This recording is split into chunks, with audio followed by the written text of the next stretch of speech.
Magandang araw mga kaibigan. Bigyan natin ng reaction opinion itong Facebook reel posted by Vice Mayor Harold Respesio. Gigil na gigil, masayang masaya, buong tapang na sumuporta, pumunta siya sa EDSA rally. Sa EDSA para suportahan ang Iglesia ni Cristo rally in support kay Senator Rodante Marcoleta.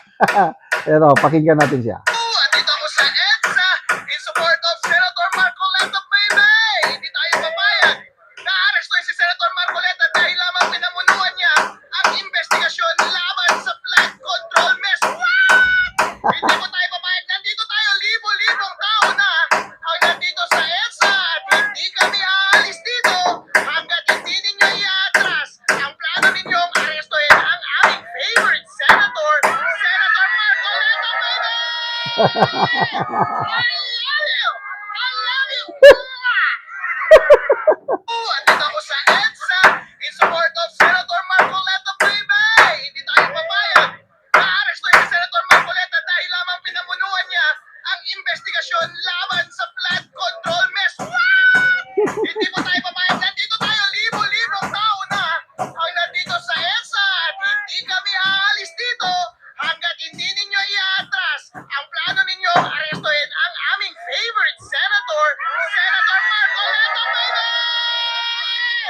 I love you! I love you! Andito ako sa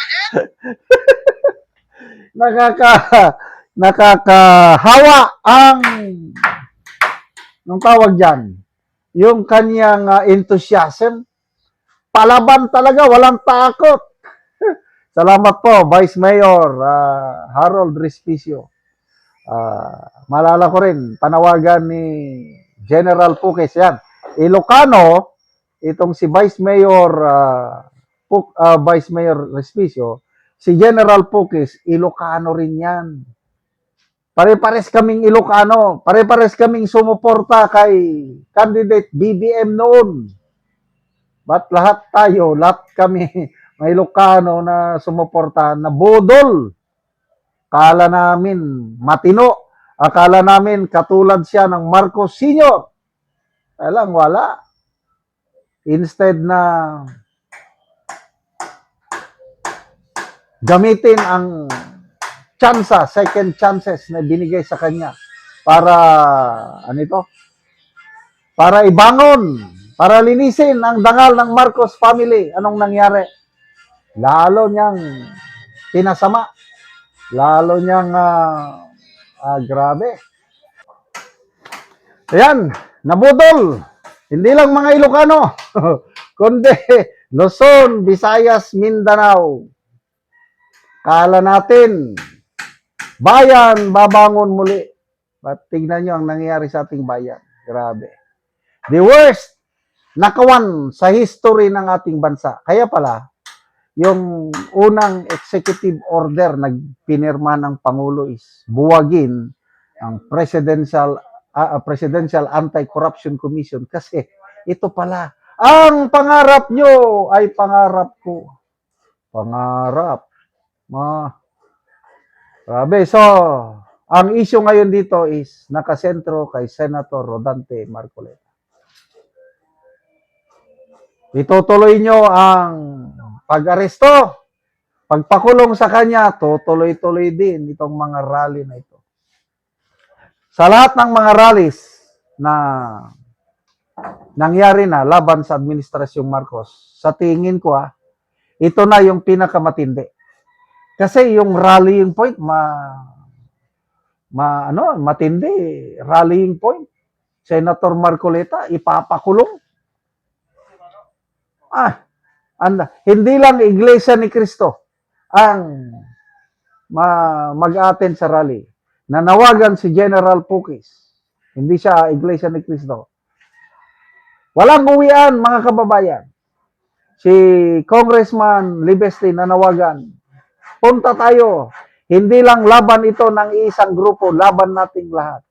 Ito, Vice Mayor Harold Respesio, and I believe si Attorney Vic Rodriguez sa kanyang Facebook Live, ganyan din. panawagan, suportahan ang rally ng Iglesia ni Cristo.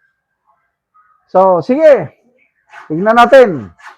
Ah, ang Malacanang, wala na. Hindi na lumabas ang Pangulo sa Malacanang. Baka pati yung biyahe niya sa Canada, bukas na, July 1 eh. July 1 to 4. May nag-advise na sa kanya na kung ako si BBM, sabi ng political analyst, wag na akong pupunta ng Canada, baka pagbalik ko, hindi na ako makabalik sa pwesto. So, ito na, battle of wits, battle of, ano na ito, paninindigan. Nanawagan din si Ping Lacson. Sana hindi bibigay si Boyeng Rimulya, sabi niya. Kasi, grabe ang pressure ng Iglesia ni Cristo. Posible, nangyari na nun eh. Yung, I don't know, sino bang presidente nun? Ang Department of Justice nagsimula na ng investigasyon para kasuhan ang mga leaders ng Iglesia ni Cristo. But kalaunan, dahil sa matinding pressure, rally ng Iglesia tuloy-tuloy, bumigay ang Department of Justice, hindi na itinuloy na sampahan ng kaso ang mga leaders ng Iglesia ni Cristo. So, the same situation ngayon. Very popular. Senator Marcoleta, number 5 siya sa midterm election. Ilang bilyones ang bumoto sa kanya. Tapos ipapakulong mo nang dahil lang sa kanyang pag-iingay sa flood control scandal. Para silang para silang pinukpok ang mga ulo nila ng martilyo. Ganyan ang illustration ko. Pag itinuloy nila yan. Sige, tingnan natin sino ang mas matibay. Again, hindi lang Iglesia ni Cristo ang laban na ito. Laban nating lahat. Kung nasa Metro Manila lang ako, kasama na ako doon sa walang uwian. But tayong wala sa Metro Manila, makikiisa po tayo sa espiritu sa dalangin na sana magtagumpay ang liwanag, sana maproteksyonan ang ating minamahal na Senator Rodante Marcoleta. Salamat mga kaibigan sa inyong pagsubaybay sa channel na ito.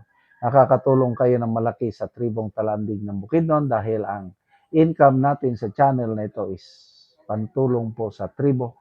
Namimigay tayo ng libreng yero at pako para makapagpatayo sila ng mas maayos na tirahan. Panoorin niyo ang video nito. Karon mo na ni ang itsura sa natagaan na mo og yero sa iyang atop. So lata na gid kaayo. So mo na ni ang itsura sa iyang balay. So mao na ni ang yero nga among gihatag. So iatop na ni karon.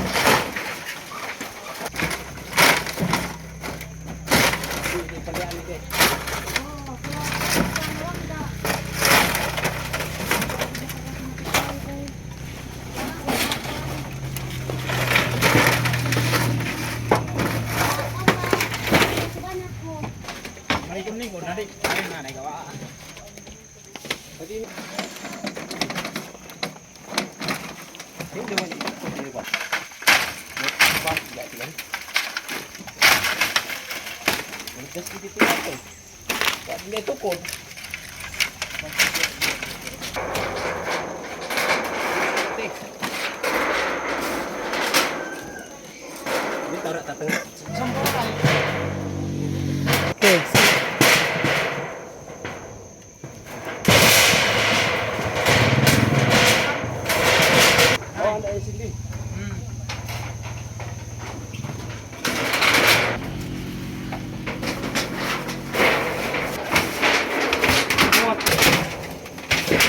Og karon managid sa pagatop ang among ginahatag nga yero so napulihan na gyud ang atop ni Salamat sa naghatag sa Quagsen kay napulihan na gyud ang akong sin nga 31 na katuig. Sa Ginoo inaot nga magpadayon sa to. Magpadayon ni nga tabang wala pa ang inabang dili pagid ko makabalay kay among kwarta kutob ra sa pagkaon. O, so naa kay estudyante ante. Naa Unsa na yung mga grade? grade 6 o grade 2. Ay, so kuan ra gyud ang kuan kulang gyud ang inyong panginadlaw sa inyong estudyante. Salamat kaayo. Salamat kayo ante. Salamat.